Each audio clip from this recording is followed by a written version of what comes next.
நீங்களும் நானும் கொடுக்கிற வரி பணத்தை எடுத்து லட்சக்கணக்கில் கொடுப்பதற்கு இந்த அரசாங்கம் இதற்குதான அரசாங்கமா? நான் அவர்களை பார்த்து கேட்கிறேன்.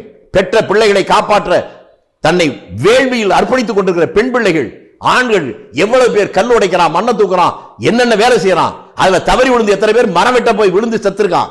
அப்படி செத்தவனுக்கு ஏதாவது 10 லட்சம் ரூபாய் கொடுத்திருக்க அரசாங்கம்? நல்ல வரையில் பெண் பிள்ளைகளை காப்பாற்றுவதற்காக உடைக்கிறவன் செத்தால் அவனுக்கு 1 ரூபாய் தராத அரசாங்கம், கள்ளச்சாராயம் குடித்து செத்தால் அவன் குடும்பத்துக்கு 10 லட்சம் தரும் என்றால் இது எதை காட்டுகிறது? தவறுகளை தூண்டுகிறதா அல்லது தவறுகளை குறைக்கிறதா?